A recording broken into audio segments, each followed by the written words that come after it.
baby girl.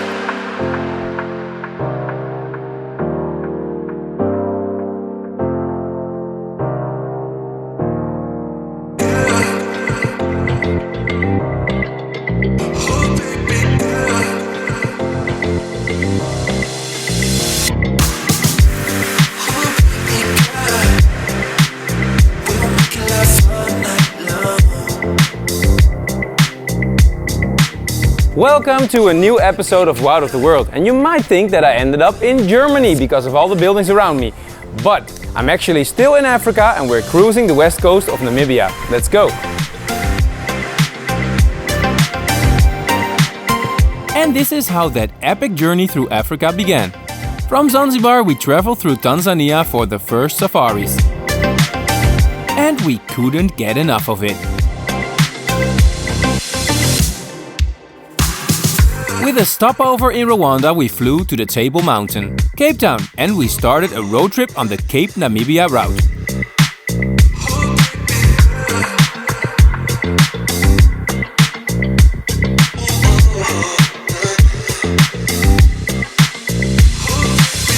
We drove straight through the Kalahari Desert and we reached the bizarre Sossusvlei.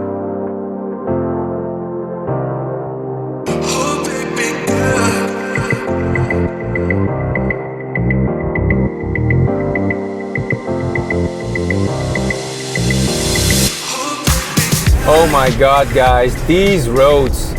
We're driving through Namibia and from the Sossusvlei to Walvis Bay is probably the shittiest road I ever had in my life. There's nothing, only sand and no houses, no towns, nothing.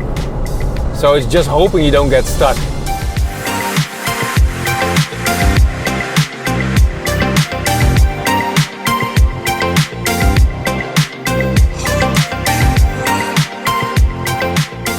You can drive here all day long without encountering any towns.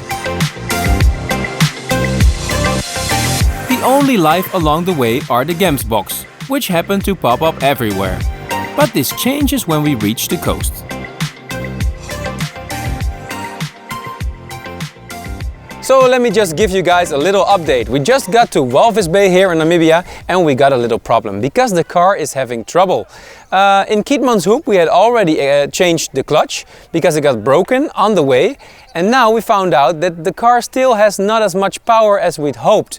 It's very heavy, but through the desert and on the hills, in the mountains, we felt that it just had trouble just coping with all of that. So now in Walvis Bay we're gonna try and find a garage again, call the company and see what they want us to do. And I think in the meantime we're gonna have to search for a hotel. I don't think there are that many campsites here, so I'll keep you guys up to date because we're traveling now for 13 months and I don't want to be stuck in Walvis Bay for the rest of my life. What if I just lost it? Would I still be my own enemy? But even if we do, it's not even that bad. In Namibia we feel cut up from the outside world. And then suddenly this is some luxury we didn't expect. And it's screaming back at me. I change my clothes 1,000 times, feel worse about what I see.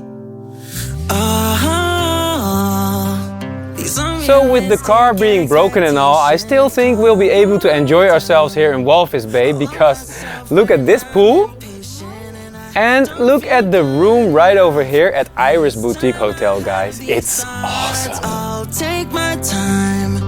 I love myself when I don't love myself. I can't even post a picture. The Irish Boutique Hotel is practically empty. And we only pay about $50 a night, with breakfast and a swimming pool. I'm afraid of showing on my face. Standing in the mirror and it's screaming back at me. So guys, I just called with the company and they said this pipe might have come loose because of the dirt roads. And it did, so it's easy to fix. And we'll be on the road in no time. But in the meantime, I'm gonna enjoy this hotel. Oh yeah.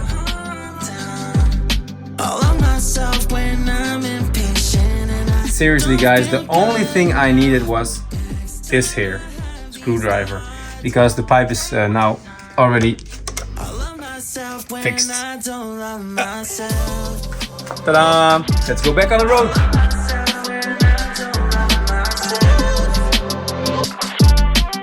Time to head out in Walvis Bay to see where we actually ended up. On a tightrope with my demons feeding all the stops tonight. Walvis Bay is a touristic hotspot on the coastline of Namibia, but it's also a very important place for the locals because it has the biggest seaport in all of the country.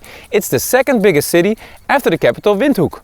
As the name suggests, Walvis, it means whales. You can see some whales along the coastline here, but it's not the right time of the year because we are here in early spring and later this year there are plenty of them and you can do some whaling tours. So not for us today, but we sleep next to the Flamingo Lagoon and it's also very fun to just drive around and see all the sights in town.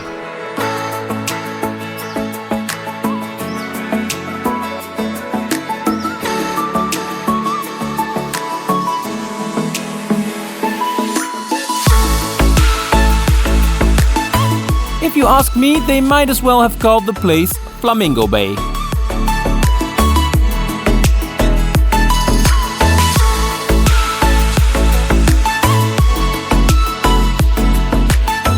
First we drive a bit to the south of Walvis Bay because over there we find one of the most important products of this region, salt.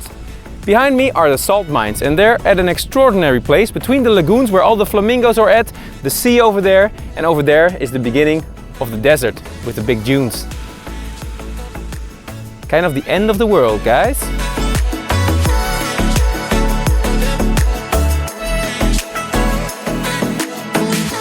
And that is a feeling that often predominates in Namibia. As if time stood still here and the rest of the world just doesn't exist.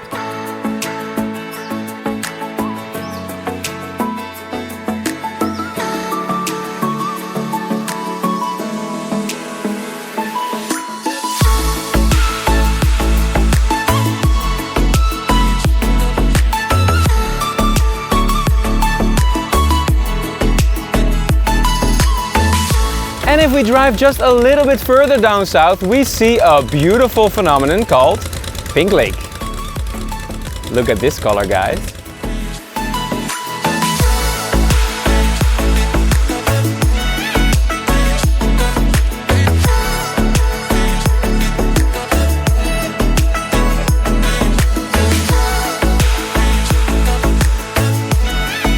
The surroundings of Walvis Bay look like an abstract work of art. And not only here. A little east to Walvis Bay we also drive a little bit into the desert with the nice dunes, some lagoons, and it's also protected bird area. There's a lot of birds over here.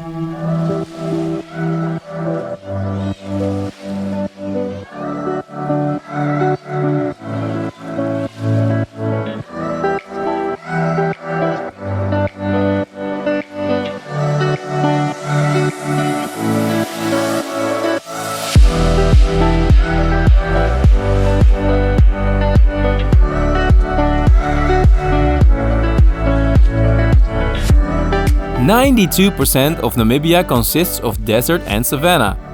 And after the Sahara, this is the most arid place on Earth.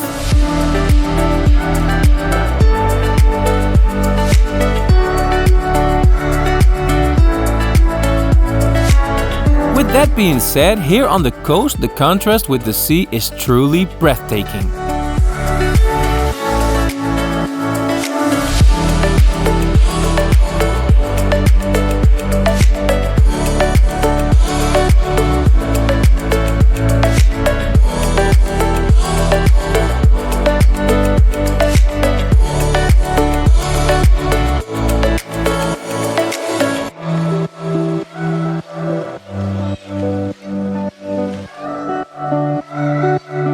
We continue along the coast, and this is the most beautiful route you can drive in Namibia.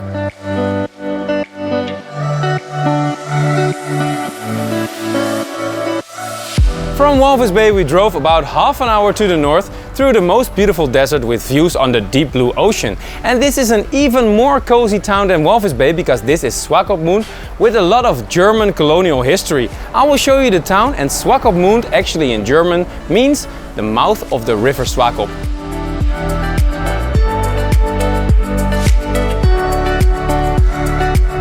Over here we discover another unique part of Namibia with colonial history and colorful streets.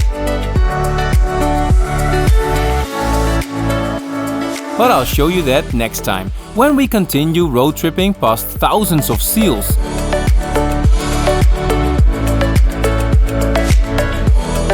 And finally go on a dream safari in Etosha.